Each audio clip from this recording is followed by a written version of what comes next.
نو هغه معنی را بیا اعتبار نه کوم چې خلق کوي، بلکې پکار دا چې اصل مصدر ته سړی ورسی او د هر یو څیز اصل مصداق بیان کی. نو اهل سنت والجماعت دا دریو لفظونو نه مرکب دی، اهل سنت او جماعت. اهل معنی د اشخاص، خلق، سړي، اتباع او پیروکار دا ته مراد دي. او سنت چې ده نو دا د عربی ژبه کې لارې ته وي، او مجازن اصول مقرره، دستور، قانون، عادت او روش د زندګۍ او طرز عمل په معنو کې مرضی. الصحاح کې علامہ جوهری ذکر کړی دي، پنځم جلد صفحه 231. ابن سعید هغه په المحکم والمحیط الاعظم اتم جلد صفحه 417 کې وی والسنت السیرۃ، سنت چې دی دا سیرت ته وي، حسنتن کانت او قبیحتن، که خی او که بدی. خدا اصول او قوانین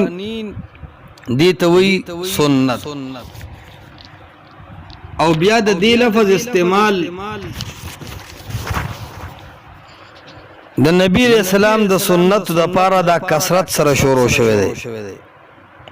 ځکه علامہ ازهری تهذیب اللغت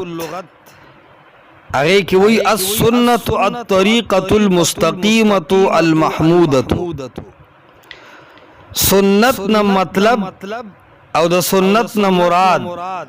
دا وی هغه لار او هغه دستور دی، المستقیمه المحموده، چې هغه نیغی مستقیمی هغه لار او داغه صفت کړی شي. ولذالک قیل فلان من اهل سنه، وی دی وجنه خلق وی چې پلان کې اهل سنت ته. نو د اهل سنت دلته دا معنی چې دا سړی بالکل په حق لار باندې دی.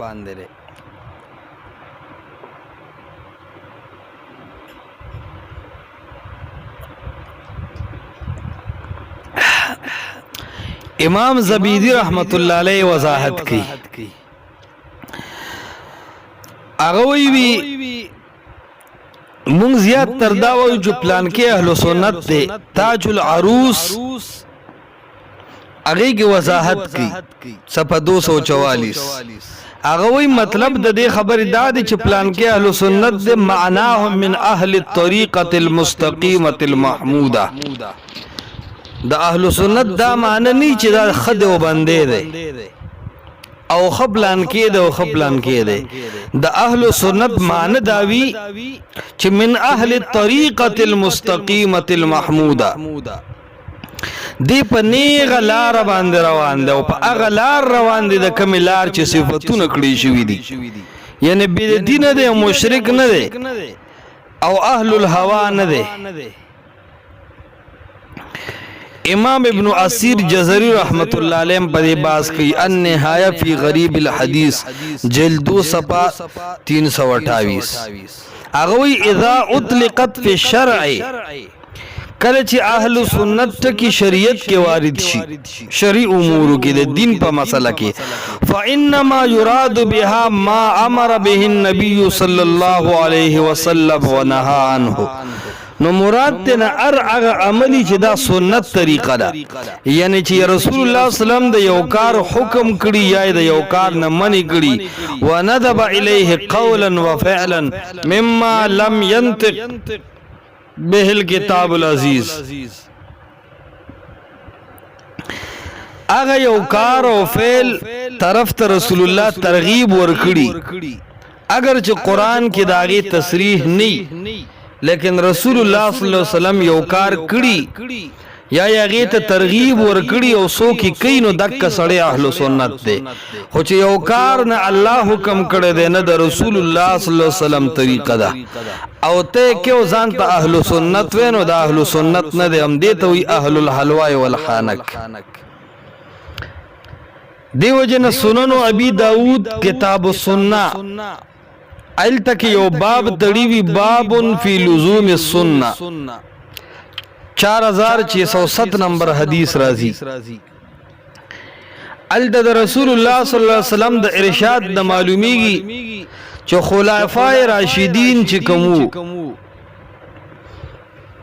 د هغي کارونو ته او د هغي معاملاتو ته هم سنت ویل شي فانه من يعش منکم رسول الله صلی الله علیه وسلم فرمایل یقینا چې څوک اگر جون تیری استاسو نا زمان بعد فسیر اختلافا کثیرا دیر اختلافات برستو پیداشی فعلیکم بسنتی و سنت الخلفاء الراشدین المہدیین وی اے زما امت پتاسو دا صحابہ کرام طریقہ لازم دا سیدنا ابو بکر صدیق رضی اللہ تعالیٰ عنہ سیدنا عمر فاروق رضی اللہ تعالیٰ عنہ سیدنا عثمان ذو النورین رضی اللہ تعالیٰ عنہ اور سیدنا علی رضی اللہ تعالیٰ عنہ د دې خلکو تابعداري کوي علیکم بسنتی وسنت الخلفاء الراشدین المهدیین دا هدایت یافته خلق دا جنتیان خلقو دا د رسول الله صلی الله علیه وسلم د جند مطابق د جند تیرون کی خلق تمسکو بها پیغمبر علیہ السلام فرمائی زما پر ارشاداتو اور د صحابہ کرامو پر ارشاداتو داغي په طرز باندې خپل طرز اپناو کې داغي د اغا زندګۍ مطابق خپل جون تیر کې تمسکو بها مضبوطیا سره ونی سے او بیا فرمائی وعضوا علیها بالنواجذ مضبوطیا سره د داړ او د جامې دی غاخونو کې ونیسا دا اشاره له دې خبره طرف ته چې په حدیث باندې عمل کوا په قران او په حدیث د رسول الله سلام عمل کوا احادیث د بد مګورا د پیغمبر علیه الصلاۃ والسلام د جند مقابله کې بدعي جند مې یاد وعذوا علیها بالنواجذ د داړو په دی غاخونو ونیسا خلک چې جامه په غاخ کې یو شونی په داړو کې دا اشاره وی دې طرف ته چې غاغونه به مات شي خدا سیز د تپریدم نه او بیا محمد رسول الله صلی الله علیه وسلم فرمای و ایاکم ومحدثات الامور زانو ساته د بدعاتنا فان كل محدثه بدعه هر بدعت چې ده هر نوې سیس چې ده هغه بدعت ده وكل بدعه ضلاله او پیغمبر علیه السلام فرمای هر بدعت هغه گمراهی ده شیخ الاسلام حافظ ابن تیمیہ رحمت اللہ علیہ منہاج السنت سنت النبویہ والجلد 252 صفحہ کے فرمائی ومن اہل السنت والجماعت مذہب قدیم معروف قبل ان يخلق اللہ ابا حنیفۃ ومالکا والشافعی واحمد اغوی اہل سنت والجماعت دا قدیم پخانے معروف و معلوم مذہب دے او اہل سنت والجماعت دا آغا وقت نہ جوڑ دے چھ قبل ان یخلق اللہ ابا حنیفۃ و مالکا